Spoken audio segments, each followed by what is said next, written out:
شلون نفرق ما بين البكتيريا والفيروس في التهاب اللوز. عشان يكون السؤال بعد أوضح ونفهم عدل الموضوع، خلينا نغير السؤال إلى متى ناخذ مضاد حيوي حق التهاب اللوز. أولا، المدارس الطبية القديمة كانت تعتقد أن أي واحد عنده ألم في البلعوم أو اللوز على طول عطوه مضاد حيوي بلا منازع. لكن المدارس الحديثة ضد هالشيء هذا، وسوت دراسات واستنادات، لقيت أن أغلب مثل ما قلت لكم ممكن يكون الفيروس. فمتى نعطي المضاد؟ في 4 شروط يفضل أن أغلبها تتوفر. إذا توفرت هذه الشروط، هنا ممكن نقول أن هذا بكتيريا ويحتاج مضاد حيوي. الشرط الأول أن لازم تكون عندك حرارة 38 فما فوق. الشرط الثاني أنه يكون في صديد باللوز. الصديد معناته هذا، شوفوا، اللي يكون طبقة بيضاء على اللوز، شفتوها؟ هذا الصديد في اللوز. الشرط الثالث، شفتوا هذه يسمونها الغدد الليمفاوية الموجودة بالرقبة الأمامية بالذات، هذه تكون مؤلمة. هذه أحد الشروط منها بعد. الشرط الرابع والأخير أنه ما في كحة. شوفوا أنا حاط علامة إكس، يعني ما يكون عندك كحة. هذا أحد الشروط اللي توفر مضاد الحيوي.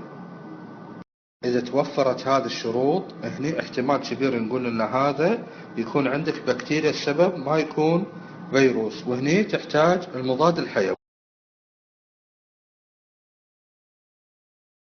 وأبيك تتذكرون دائما أن المضاد الحيوي يقتل البكتيريا ولا يقتل الفيروس. انزين، في نقطة ثانية حاب أقولها. بالنسبة إذا حاشك ألم في البلعوم أو التهاب الصديد، فالتوصيات الطبية تقول حق الكبار يفضل ياخذ البروفين، أما الصغار لا، يفضل العكس، البنادول ينوخذ لهم كتسكين آلام وتخفيض حرارة أفضل من البروفين. طبعا قلت أنا التوصيات اللي حق الصديد أو التهاب اللوز، فهمتوا علي؟ ولكن بشكل عام في توصيات ثانية تختلف، إنه يقول أي واحد فيهم.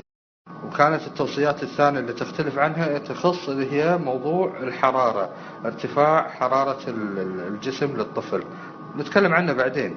أما بالنسبة للمضاد الحيوي، على فكرة التوصيات الطبية تقول نوعين، أما نوع اسمه بنسلين في، أو اللي هو مجموعة الكلاسيد. زي ما دام بنسلين في، ليش قاعد يعطونا أموكسيل بالمستوصف؟ لأن للأسف مو متوفر بالمستوصفات. أنا ما شفت إلا بس مستوصف واحد وما يصرفون. غطينا لكم موضوع شنو الفرق بين الفيروس والبكتيريا حق واحد من الأمراض التنفسية العلوية. أتمنى أنكم استفدتوا وفهمتوا، والموضوع اللي كان في بالي راح أخليه إن شاء الله في يوم ثاني نتكلم عنه. وألف سلامة عليكم.